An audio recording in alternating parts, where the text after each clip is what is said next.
Hello neighbor, this is Curt with eTrailer. Today we're going to be taking a look at the Thule WingBar Evo roof rack, and we're going to see how it fits and how it installs on our 2024 Jeep Wagoneer. Now, a roof rack is an excellent way to carry some of that extra cargo that either you don't want to or cannot fit in the vehicle with you on your trip. The other ways that you can carry extra cargo would be through the hitch, either through a hitch cargo carrier or basket, or just a completely separate trailer. However, on a vehicle as big and as long as a Wagoneer, most people aren't wanting to put that extra footprint behind the bumper. It just makes it harder to maneuver, harder to park, and things like that. When you're able to utilize the roof rack, you can store extra items up here, and as long as you're not worried about a height clearance for your roof, it'll just keep the vehicle at its normal driving length that you're used to. So the type of things that you could put up here would be like a rooftop cargo box.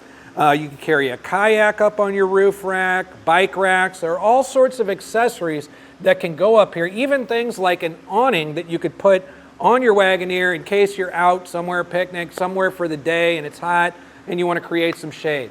There's just a lot you could do with it. Now, the WingBar Evo is going to be a kind of an aero bar. So the aero bar means that it's kind of an ovular shape. It's going to reduce the road noise that you'll get out of typical square or round bars.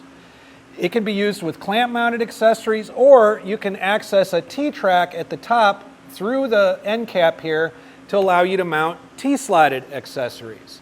Now, this is going to give you a weight capacity of 165 pounds. However, double check your owner's manual. Your vehicle is going to have its own rooftop capacity. Whichever of those numbers is lower is going to be how much you're going to be able to carry up on your roof. Now, it is also an overhanging crossbar, meaning that the crossbars are going to come out past the towers rather than dead end or stop into them. This set here is going to be a 60-inch bar, so we're going to have 60 inches in order to mount things up on this roof rack, and in a lot of cases, that's going to allow us to put two different accessories up here side by side. Now, I had mentioned we were going to check to see how this fits on our Wagoneer, so let's go up on the roof and see what that looks like. One of the most important measurements you could take with your crossbar setup is going to be your crossbar spread. And what that is the distance between the center of your front bar and the center of your back bar. This is really important in determining whether or not the rooftop accessory that you want is going to fit. So if we're measuring from the center of one T-track to the center of the next, we're just a little bit over 29.5 inches, and I'm pretty happy with that. Most rooftop accessories fall between 26 and 34 inches. They all have a minimum and a maximum. 29.5 should accommodate most rooftop accessories that you're going to come across. Now, I also mentioned that we've got 60 inches of bar that we can use for our clamp mount and T-mounted accessories. And we're also going to want to take a look at what kind of height this is adding to the vehicle. So from the center of our roof here, we're looking at about 5 inches. So however tall your accessory is, just add 5 inches to it and you're going to get your overall vehicle height. We're also going to take a measurement of how much room we have underneath the bar. And that's going to come to 3.5 inches, maybe a hair under that, but that's still more than enough room for just about any clamp-mounted accessory I can think of to get around and grab the bar without making contact with your roof. Now, this is a fixed point system on our flush rails here on the Wagoneer. So we're not going to be able to move our crossbars closer or further apart. So we're going to be sticking with that 29.5 inch spread. But installation on these is really, really easy. So follow along and I'll show you exactly how we got these on the roof of our Wagoneer. First step of our installation is going to be to install our mounting brackets onto our flush rails.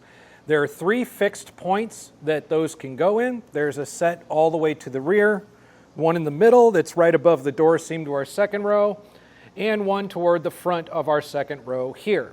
For a roof rack on the Wagoneer, we're going to use the first 2 sets, so the very front and the middle set, and we're going to locate them right here underneath these trim plugs. So if you have a trim tool, that's great. These are available at any kind of hardware or auto parts store. They're really not expensive at all, kind of a handy thing to have. But if you don't feel like going out and getting one, if you don't have one already, a flathead screwdriver will do the trick as well. We're just going to get this under the edge and remove our plugs. And underneath there, we're going to find some threaded bolt holes that these are going to fit into perfectly.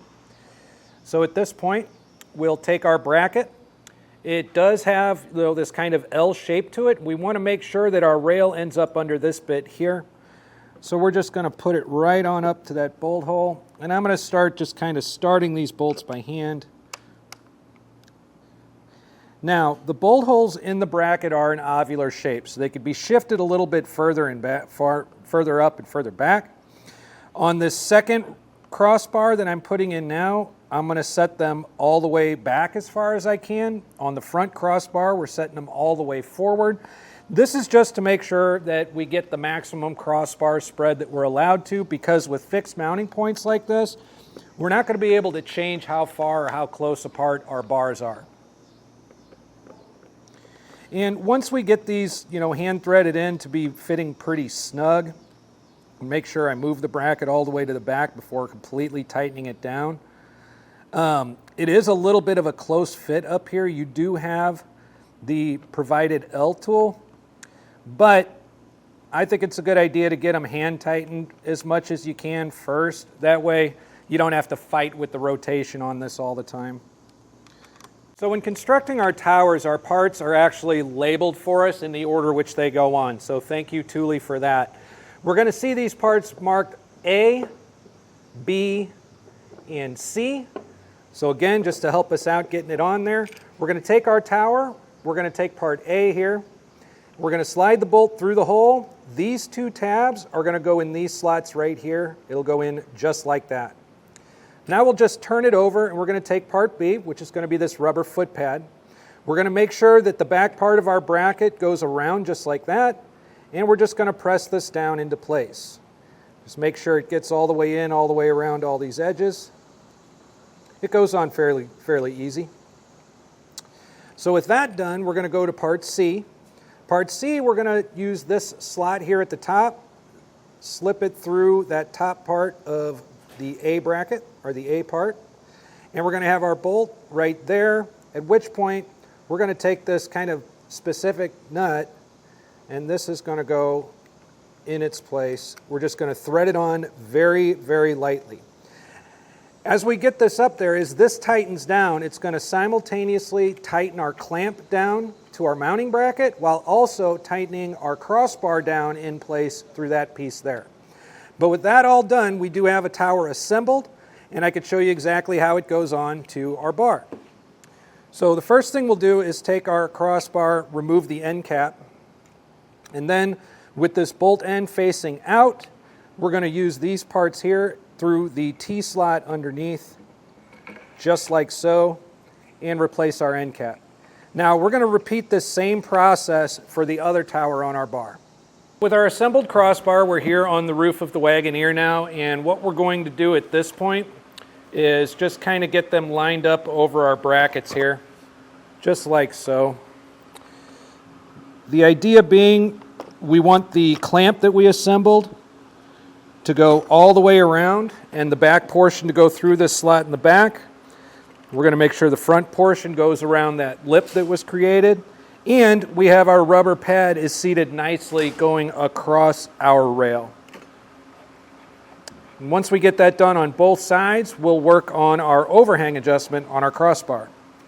Next thing we want to do is make sure that our crossbar is evenly distributed across those towers. We're going to be doing that by measuring the overhang here on our driver's side and make sure it matches with the measurement that we have on the passenger side. Our towers are clamped securely around our bracket. Our crossbar is evenly distributed across those towers. Now it's time to go ahead and take the provided Thule tool, and we're going to tighten our bolt down right here. Now this is going to simultaneously tighten the bar to our tower while it also tightens the tower clamps around our footing there and just securing it all completely. So we're just going to go ahead and use this, get it tightened down really good. Now this is a torquing tool, so when we do have it tight as it's needed, we're going to hear a good loud pop, just like that. That lets us know that this bolt is tightened down completely, and once we get that done on the other side, we'll have everything set into place. The last step of our installation is going to be to replace our tower covers, And while I have it off, just to show something really quick, when you buy this kit initially, Thule provides a plastic lock core with it. Now this can be used with either your trim tool or a flathead screwdriver to lock and unlock. But for me, I'm going to want to go ahead and replace these with metal cores and keys. Now, Thule has what's called the one key system, where you can actually buy locks for all of your towers or locks for your other Thule accessories and get them all keyed alike, so you don't have half a dozen keys laying around for all your different Thule stuff and you have to figure out what goes to what every time. If you have existing Thule equipment, you could check the lock cores on those and see about ordering a matching set for your towers, or you could just order a set for all of your stuff together. So we're going to put this on really simply. It's just going to come right up into place here. It'll snap on, and I'll go ahead and lock it in. Now our crossbars are completely installed. We're ready to load them up and head out on our adventure. Once again, this is Curt with eTrailer. Thanks for stopping by.